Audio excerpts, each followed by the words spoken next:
G'day guys, we were actually going to start today by doing the gearbox, but I got the phone call from Rimac and they got my crank done. So, the crank's here. I've got the whole hog done. They put the snout on. They even drilled out the bloody, what are they called? These thingies in here. The ones I did like on the RB30. I actually drilled them out, tapped them for me, and then they gave it a quick linish. So she is all good to go. Now what I've got to do is I'll thoroughly clean it now, clean it all out with like petrol, and yeah, get it all spotless. So then we can start measuring the bearings. So it's all happening. It's pretty cool. So hopefully we can get this engine to a point where it's good to go back in. Really, I don't think I'm missing anything. I got the front rear main seal and the oil pump gasket from Sleeker Spares today. So that's, yeah, everything I think. Might as well get stuck into it. Alright, so I just cleaned it all out, made sure there was nothing left in these, and it was, you know, pretty well spotless anyway, but just making sure there's absolutely no debris or anything left in there. That's the main thing to worry about. What else am I doing? Oh, so I've got to put these grub screws in. I'm going to do that once the crank, like once I've measured everything.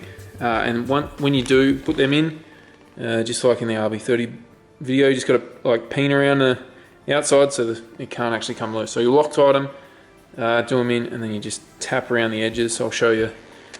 And just got to make sure they don't come out, because if they pop out, you end up with no oil pressure, which is not a good thing. Oh, yeah, get ready to start measuring them.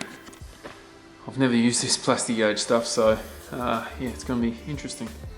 But I think it's pretty easy. We'll see how we go.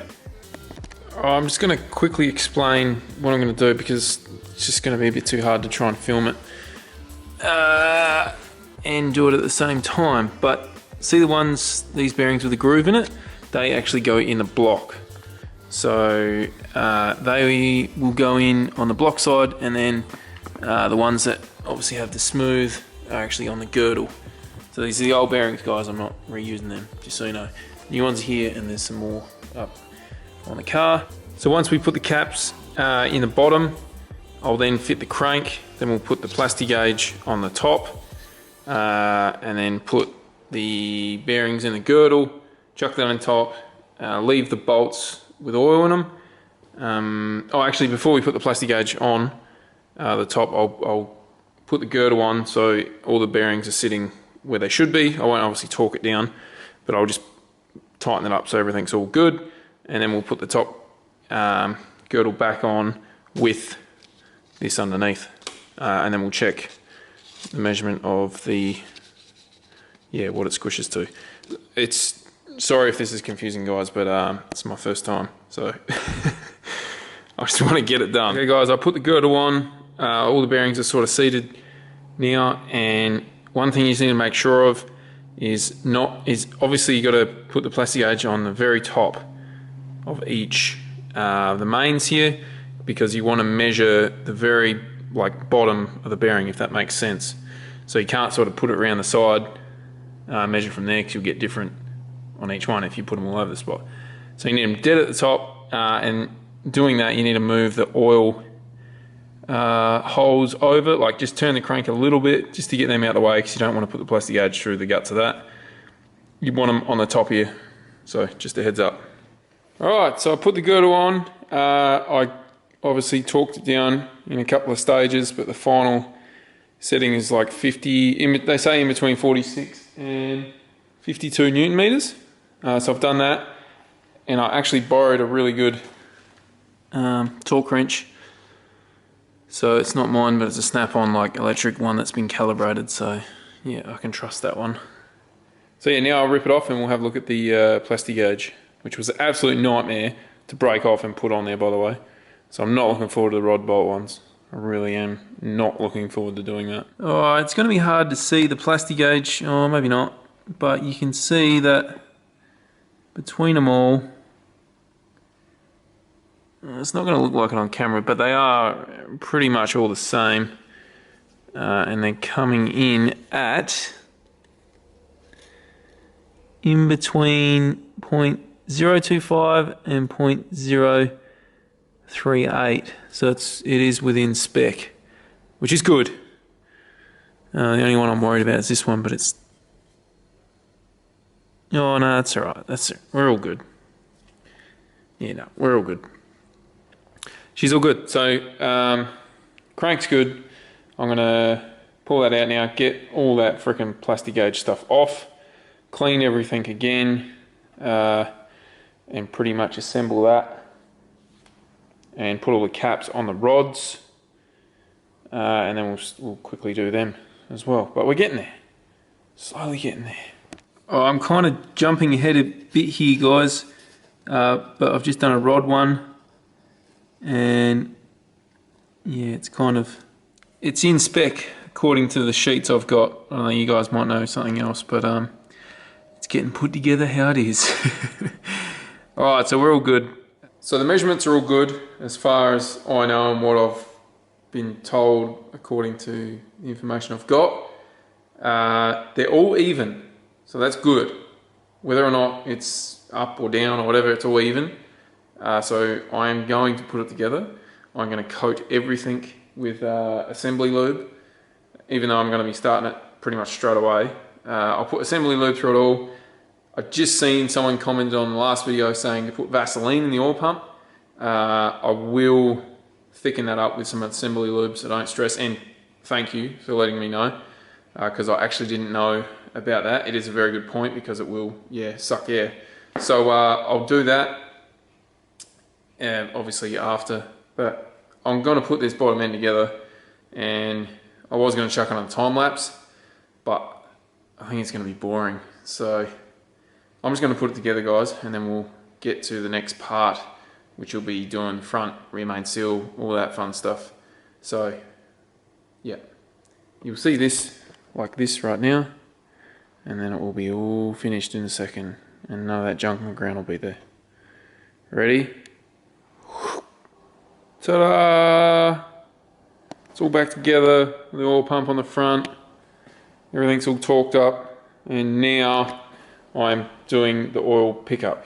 Don't ever forget the oil pickup, because that'll give you a bad time. So, what I've found here, because the big question is, how come the oil pressure dropped? Could have been that bearing that was scored, but highly unlikely. However, this pickup's the old one. It's like really beaten up, and like I don't understand why. So I'm not going to use that again.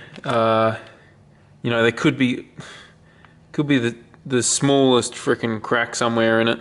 I'm not even going to look. But what I did notice was I had one here in the shed, like an old stock one out of one of the engines I've previously had. I've cleaned all this up, but running these both on a flat surface, this one actually sits a little bit lower, so that'll be obviously lower in the sump, which is good. And this one, honestly, is probably almost 10 mil difference. Doesn't look like it here because they're not on an even surface, but yeah, this one's a bit on the piss, so no more. We'll be using this one. Bottom end's done. The only thing left to go now is to put the sump on. So I have successfully, well, we don't know yet until I start it, like from oil pump to back cover, but I'm pretty, 99.9% sure that everything is. So I put the grub screws in the crank too, and then used Loctite obviously, and then just tapped around the edge, sort of like pushed the metal in. I don't know if I can show you. You can kind of see on that one, it really looks butchered, but it's, yeah, it's not as bad as it looks, guys. Anyway, that's not coming out. And yeah, I'll put the other pickup on it, so that sits a little bit lower in the sump. I do have the big job, which is going to have to be tomorrow in the daylight, of cleaning the sump. Yeah, I don't think it's very flat, so you got to use a lot of gasket goo to make that one seal. But yeah, I'll blow it all out with the pressure washer, make sure that's got nothing in it, Then once the sump's on, I'll flip it back over, and I'm just going to go through and change like all the hoses under here, because you know the last thing you want to do is freaking change one of them on the track.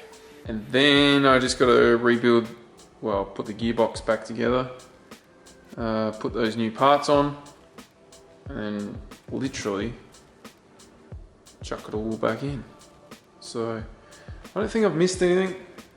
If I have, let me know, guys. But yeah, just I'm gonna reuse this belt again.